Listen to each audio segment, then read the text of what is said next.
Hi, everybody, and welcome back to another episode of Masters of Marketing. My name is Tara Levy, and I am your host. And I'm very excited for a couple of reasons. Number one is that autumn is finally here. So we're no longer recording podcasts in incredibly high heat. But number two is because I have Dora Osinde here with me today from Berlin, if I'm not wrong. And Dora is the founder and CEO of Yeah But No Consulting. Dora, thank you so much for joining us. Hi, very excited to be here. Thank you for having me. You're so welcome. So I think let's jump straight in. Tell us about Yeah But No. Of course, I love to talk about it. We just launched actually, so it's almost a month now of Here But Now. It is a consulting offer, and we actually help with creative collaboration. When we started, the language was much more around helping marketing teams work with their agencies. And now that we're having conversations and more conversations with people in the first workshops shipped, in the first sales made, you can see how actually within every organization, the question of how to collaborate creatively is an issue, is a pain point, and that's what we're helping with. hmm I love that. It's something that's so relevant, and I didn't realize that it's so new. I mean that like a month. That's crazy. You Yeah. must be in the. I mean, it's great. You can really then kind of relate to your clients, and you've got everything coming up. But tell me a little bit more about your background as well, because obviously Yeah, this is of so new. course. So you were doing a lot beforehand. Yeah, yes, I was. And actually, I think Yeah But No is kind of the result of the last, I'd say, over 10 years. I spent quite some time on client side. I started in social and then ended in a creative marketing role for Netflix at the time. And these were exciting times, right? It was during the time when Netflix was just about to go global. So very Oh exciting, new wow. projects, a lot of learnings, great team. So that was really cool. And then the other half, leading up to what I'm doing now, was me working agency side. So I had my own agency that was focused on entertainment clients, and my last stop was the chief creative officer for Ogilvy in Germany. Wow. Okay. Yeah. So you definitely had the background to then build it into Yeah But No. Oh, that's great. Okay, so I kind of want to jump straight into a little bit of what you focus on, but realize your specialization. And that's I think let's start off with like kind of the overlap of creativity and tech within marketing. So yeah, where do you see that overlapping that creativity and tech? Yeah, I might be a little bit of an unusual creative because I love data. I also have a passion for tech. So I think the overlap is massive, and I think the overlap is important. I think especially when we look at commercial creative, because this is what we hmm do. We solve business problems. There is a reason why we end up in marketing roles or agency roles and not choose to become a writer or a painter. And maybe we have that skill set. I'm sure a lot of people do on the side, but Yeah. what we do for work and as a business is solving business problems. So I think connecting the two and using the two smartly together is absolutely a winning strategy. And I always get a little, I find it a little strange when creatives don't want to or have or are not into data or don't want to work with data or don't want to work with tech. I think it just helps the outcome. Do you think that there's definitely like there's roles being sold as in you're either a creative, like if you're in marketing, you're either a creative or you're data driven. And there's, I mean, you see it a lot on social media that there's always the overlap of like the marketing girlies, for example. And I Hmm. think that's quite a good example of you have the one that's creative and they do the videos and they do everything else. And then you have the ones who do data and it's like they shouldn't overlap. But in reality, I think it's for anyone to grow within marketing, you Hmm. need to at least have an awareness of both, right? 100%. Yes. I would say it's fair that it's probably also a type and a preference hmm thing on which side of the two you kind of end up. But at the same time, I think you need a baseline understanding of both to do a good job. And I think especially coming from the social media side of things, our world has always been around measuring things. How did this perform? Why did it perform? Why does hmm this post do better than the other post? What is the algorithm doing on these platforms? And how can we incorporate that thinking into the way we create for these platforms? We're so used to that, yeah, it was a little bit of a culture shock almost when I entered the more traditional classical world of hmm advertising. And many of the creatives weren't thinking that way because to me, that is always how I looked at my output. The machine Absolutely. is going to help me, and the algorithm is going to tell me whether I did well or not. Absolutely. Do you think it's maybe to play devil's advocate a little bit, do you think that currently in the current system we've got in marketing, there are leaders who don't really understand the importance of knowing both. So, as in, you've got people in management positions, higher ups, and this is something that comes across with the rise of social media. Is that do you think they need to be more on it with understanding the overlap of creativity and data in order to lead? Is that something that you do that you've come across, or am I just kind of poking little pain holes here? Yeah, no, no, no, no. I think that's great. So I think we're seeing two things currently. So one, I think we're Hmm. seeing a new wave of sort of CMOs or almost CMO roles that are being split up in like a chief digital and a chief brand role. And you can see sort of people coming up in these roles that are like mid 30s, late 30s, like Hmm. a younger generation of CMO that's taking over the jobs, that's beginning to do these jobs. And I think they Yeah. have a huge affinity for social and also the tech aspect of things. I think that comes quite naturally to them. And I think that's great. What we're also seeing in that space, also with these types, is a tendency to almost lean towards the performance, performance, performance. Everything needs to be measurable. If I can't measure it, Hmm. it's not there. Almost a little bit of forgetting of brand and forgetting the value of great creative. Oh, wow, I yeah. think that's something that I'm seeing a lot, and that is also part of the conversations around AI, right? Like Yeah. Martin Sorrell or also Mark Zuckerberg talking about the machine is going to do everything. You won't need your agencies anymore. Yeah, and it's a little bit like, it's gonna do some stuff. Like, it's definitely gonna do some stuff, and it's Of really gonna course, help, yeah. but you've also started to see I can't even think of examples right now, but you see a lot of examples of advertisements go out where you go, "Hang on, that person has 6 fingers." Like, Hmm. it's or Yes, this language translation doesn't make sense, and of course that happens sometimes, it's human error, but with those things, then you go, it's completely AI generated, and it didn't go through really anyone that would have taught this or has the training to catch this, and then you go, "Yeah, maybe they're not going to be taking over everything quite yet." yeah. Got some way to go there. Okay, so then I think with that, it's like, what would you say is like kind of data? You could argue that data to maybe stifle creativity, and would you say there are like pitfalls to like kind of avoid with that? Yeah, there are.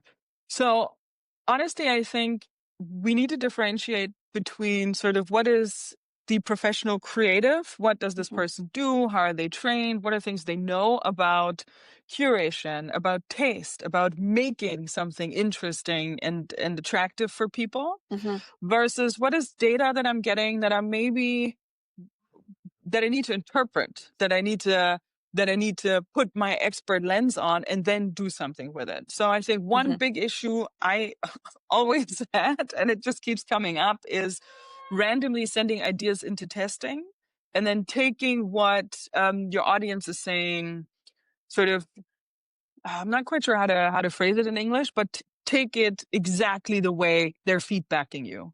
You have sort Yeah, of your typical market research. You have a group of 10 people, and they're all saying, "No, I think the cover for this title." I'm coming from the entertainment space, like talking about key art and trailers and stuff. yeah. "No, I think this poster should be blue." And I'm sitting there thinking, well, I don't think that's your expertise. I don't know if I should take that into account. But then if I have this group of 10 people telling me I don't quite get what the story is about, that's where I put my professional lens on and say, oh, okay, then I maybe need to adjust some things so they get that. Similar Hmm. example, I think, is from the world of social. And again, I'm staying within that entertainment space, but I think it works for everything. I see a lot of chatter about, say, a specific character in a show, and the data at first just tells me everybody's talking about this character. If I don't look into it, if I don't look into the sentiment, maybe everybody hates this character. If I don't spend the Yeah. time digging into it and learning about exactly what people are saying and exactly what the data is showing me, I don't think I'll be able to make good creative decisions. I think the translation job is actually the creative's job. Absolutely, I completely agree, and I think it kind of also works a little bit with like tunnel vision. Like if you've been working on something for so long, then you see something that actually a lot of people won't, and that can work really well. But that can also be the downfall of, if we keep it in the social and the entertainment space, of like the audience understanding what the hell this show's about. You know, Mhm. you do like, yes, but they have this, and everyone else goes, I don't care. Yeah. Like, as in, I Exactly. don't Exactly understand, like, that. I don't know what that is. And Mhm. I think that is also the, kind of the great thing of bringing in the cross-generational levels that we were talking about earlier, is that you do have people that then go, I don't get it. And it's sometimes as simple as, I've been doing this, like this one campaign, I've been doing it for too long. We need to go talk to outside help. Mhm. But the data, 100%. and it's, that's maybe what we need more generations to get into, is that part of how to analyze the data. They don't need to live and breathe it. They don't need to be the ones who are Mhm. creating all these reports. Again, people will disagree with that, and that's fine. But like, they need to understand how it gets transferred. I think that's what you're saying, to the Mhm. creativity side, right? Yeah. Do you Exactly have that. any kind of examples of when it's maybe done well for you or done wrong for you with the overlap of creativity and data, like from your past work, that you can share, of course? Yeah, for sure. Honestly, I think so. When I was running social for Netflix in Germany, the job was to find the sweet spot of how do you position this global, or at that point, American brand in a local market? How do we talk to people? How do we get them excited? And it was a long journey of trial and error, putting things out, seeing how the Hmm. audience responds. And that is not only a creative, or that hasn't only been a creative exercise, that has also been an exercise in data. Which posts are actually performing well, and then looking deeper into it, and why, and do we Hmm. see a pattern? And actually, we ended up taking that account. I think when I took over the channels, it had about like 5 or 10,000 followers. And by the end of it, and my team was doing that for quite a long time, we were talking to a good 6.5 million people. And that Wow. journey of growing the channel was such a mix of, yes, great creative intuition and knowing the market and knowing your community, but always checking back in with the data. How are titles performing Hmm. on the platform? What are people actually watching? Oh, everybody's watching this show. Okay, cool. Let's look into the social data. What exactly are they talking about? Oh, it's this character. Okay, great. Let's talk about this character more. But in which way should we talk about this character? Let's dig into the sentiment. So it was always this back and forth of looking into the data and matching that with Hmm. creative intuition and recognizing what the community was saying. And I think that's a nice example of how these two just have to connect for you to have a great result. Absolutely. And I think it then leads into the classic kind of marketing frustration, which is when you assume something's going to happen and the data tells you, no, like, absolutely, here are the receipts. It is not going to work. Like, and you kind of Hmm. sit there going, but, my plan, like, it still worked out well. The campaign worked, but you're just Yes. going, oh, this was Yes. meant to work this way. For Why sure, not? 100%, Yeah. And 100%. it's, And I think yeah. especially in the more traditional advertising world where you have these long production cycles, you're maybe prepping a big TV campaign or you're Hmm. prepping a big out-of-home campaign. You have such a long production cycle and then the piece goes live. And for some, unless you have like a good setup for testing in between, but for a lot of brands, that still is the moment of truth where they actually Yeah. learn about what their thing actually does in the real world. And I'm actually just running a study with two partners, A-Work and Opinio. And the study is around how brands and agencies work together. And roughly under 30%, I think it was 27% of marketeers that answered, and we asked about 100 marketeers, said they measure their results all the time. Only 30% are measuring all the time. Wow. Then there's another chunk of people who are doing it Yeah. often, but not all Yeah. the time. And then there's a good chunk of people who are just not measuring the results of what Just they're don't do it. doing. Just don't So do you're it. just in this endless loop of kind of guessing what's going to work. You do the thing, you have like a feeling of, oh, well, it feels like it didn't work that well. And then you're not measuring. And then you kind of have no learnings to then feed back into the next Yeah. campaign. It's wild. This is such an argument as well for A/B testing, kind of like just Hmm. obsessive A/B testing and going, 100%. you know what?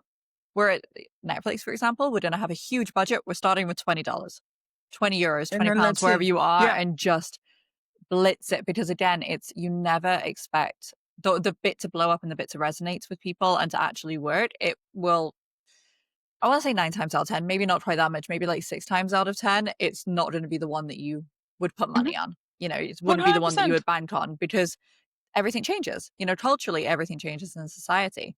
Speaking Absolutely. of change, this will flow us quite nicely into the next point.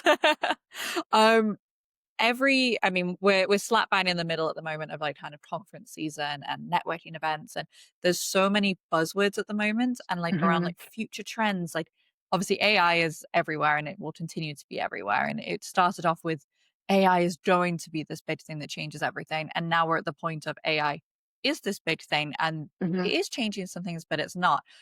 What, in your opinion, do you think will be like kind of these major creative marketing accelerants? Like, what should people be Hmm. looking out for?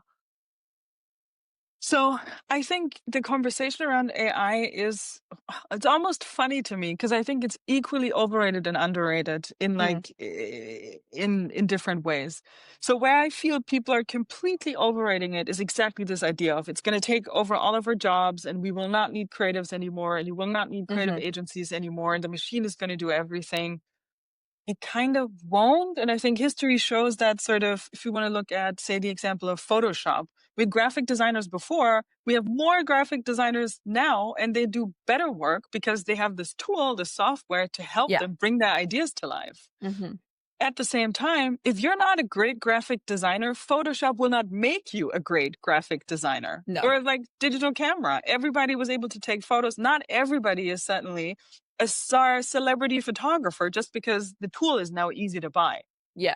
So I think that is a piece of the conversation that's missing for me a little bit. Hmm. It's shit in, shit out. That has always been the case, and that's the same with the machine. Like you need to be good at the at prompting, which is nothing else than briefing or telling Yeah. your colleague what the idea is, and then they help you bring it to life. So that piece to me feels almost a little overrated in terms of what AI can do, Hmm. and the underrated bit, and I think that to me is really an accelerator in terms of creative marketing, is it is democratizing the scene. You can be a three-person Yes. boutique shop. You can be three kids fresh out of school. You have great taste. You have a good eye for creative, and the Hmm. machine is doing the entire backbone for you.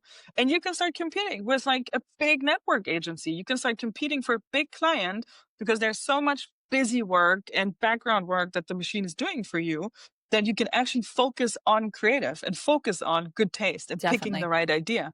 And that's the piece that I think is really exciting to me. And I think we've seen it with, Instagram and TikTok. Just for you to have the Yes. ability to shoot and edit on the spot, and it helps you to edit the thing, and it helps you make the edit better. And suddenly, I'm telling a very interesting story in a minute, and I'm fresh out of school, and millions of people are watching my stuff. I think AI is something similar to that. It's just going to help you Mm. create better output faster. So, what would you say is really good prep then for creative teams? Kind of, I guess, structurally, like processes within companies, and like obviously, even I think it relates more to the big enterprises in this case, and culturally for kind of these next waves, because like you've just said, the younger generations, like we've kind of grown up with social media. Like Hmm. there's an innate, we almost have this innate skill now when it comes to we know what a good post and a bad post is. Now we don't. A lot of us don't actually like we don't understand the Yeah. theory behind it.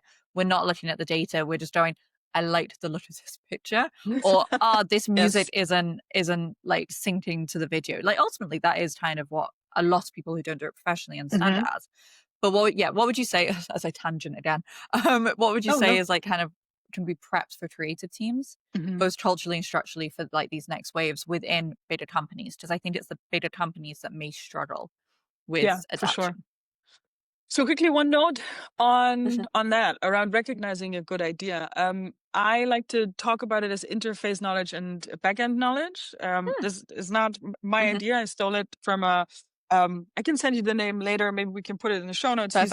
Well, we'll He's put it a down. It's stolen, but we were acknowledging it. Like it's Yes, all good. 100%. He's an investor and business Mhm. guy from South Africa, and he talks about interface knowledge and back-end knowledge, and I kind of use it also for creative work, where it's Love it. if you look at your phone, I have interface knowledge. I can work my phone very well. I am absolutely not able to Yeah. build a phone. I do not have the back-end knowledge. I can tell you when it's not working, but I don't know how to fix it. And I think with creative, it's very much the same. It's all around us all the time. Ads are Mhm. everywhere, also not even just ads, like posts from influencers, music videos, whatever. It's all around us. Everybody has interface knowledge. This does not make you a professional in the back end knowledge. You don't necessarily know Absolutely. how to make a thing or how to commercially make a thing or how to make an ad that actually sells a thing. And that I think is a big conversation that we're also having with our clients, a big conversation within big corporations. Who Mhm. actually gets to say what's good creative and how do we make good Yeah. creative and what's a good process for that?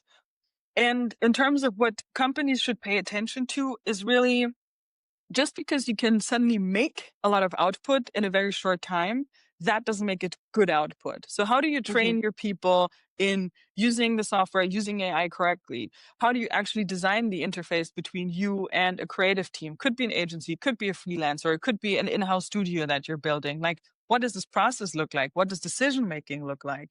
How do you educate people on creative guidance, creative decision making? What type of training can I give to people to get better at that?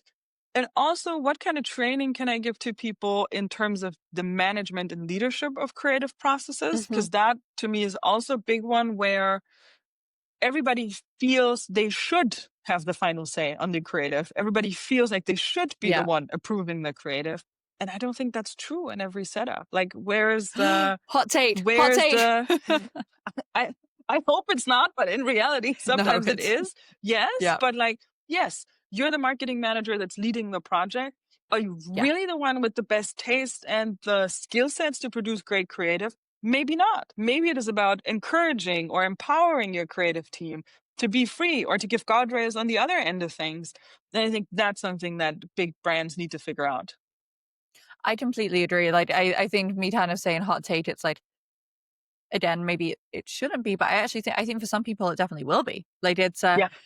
because and I think, you definitely there, let's say the higher up the food chain you go, like they're gonna be aware of a lot more. You've seen a lot more. You might even just know that there's something in clause 21.b where we can't do this. You can't use this Yes. shade of blue, for example.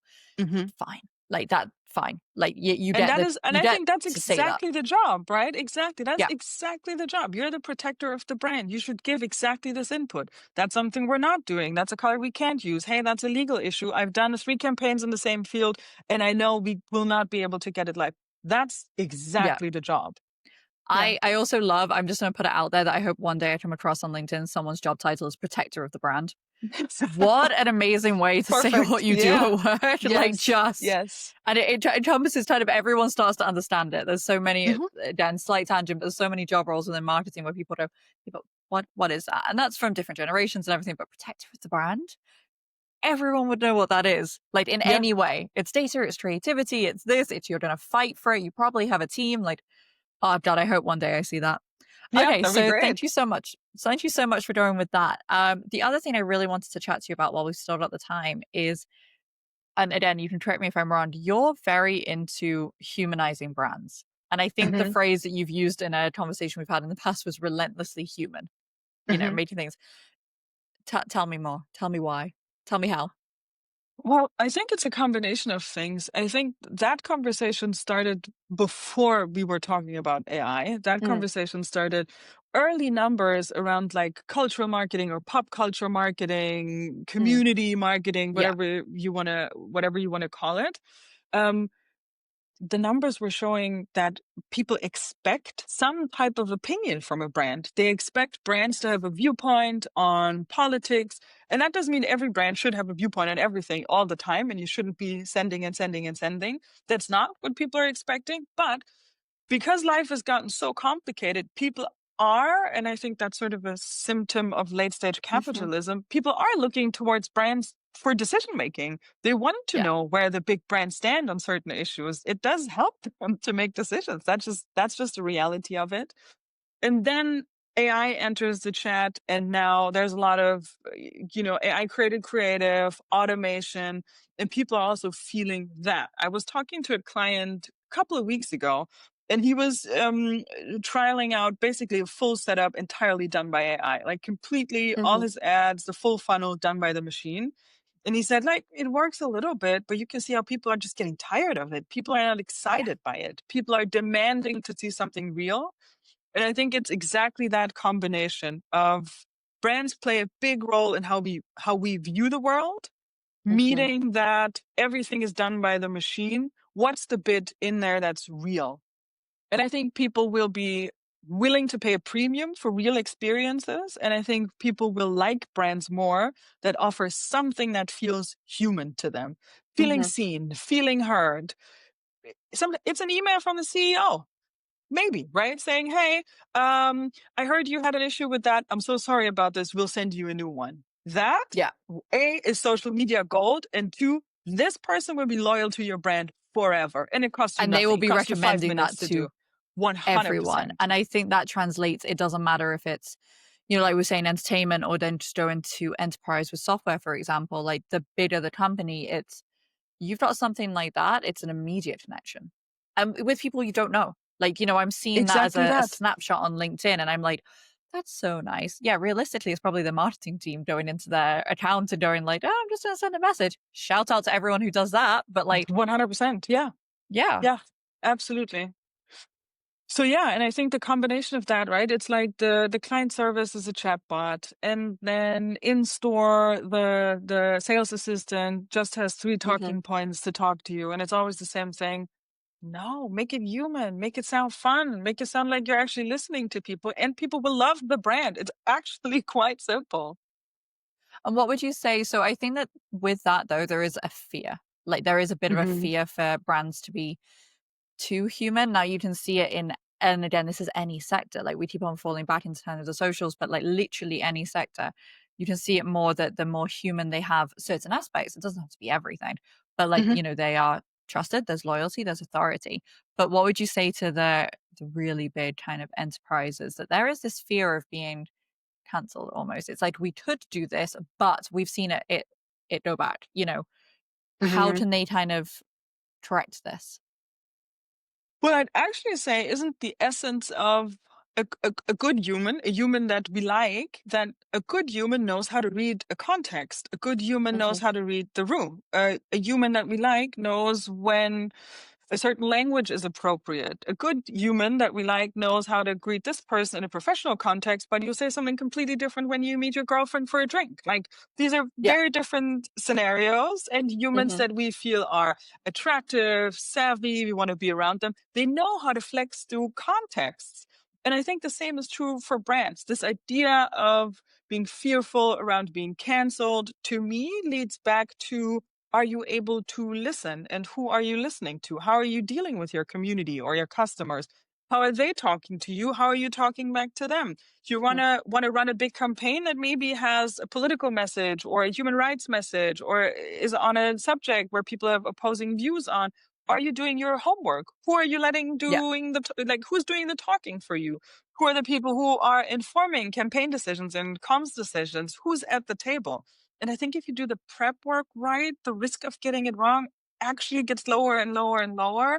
I think the big fails we're seeing, the big messes we're seeing, usually end up being things where just a very specific group of like marketing leads made a decision and nobody ever spoke to the team in social, or somebody Yeah. wants to get in on, I don't know, a specific community online and nobody has made the time to actually talk to them. And I think Yeah, that's you've got no actual easily link there, and preventable. it's just like we Yeah. should jump in there. So it's not even a like you do not have to talk about everything. Like your campaign, like the way that people talk to each other, it doesn't like you said with customer service, whether it's sales representatives, whether it's management, it is just this is a tone of voice. And like as a company, we don't, for example, talk about much political stuff. And that's Mhm. okay. Like, you know, that's it's Perfectly. not what Yeah, we do. And that's absolutely. completely fine.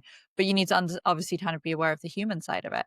While you were talking, the one company that really jumps into my head with this sort of thing is Ben Jerry's, Of course. because Yeah. they have always, Mhm. always been so, so human. And like they are unapologetically so. Yes.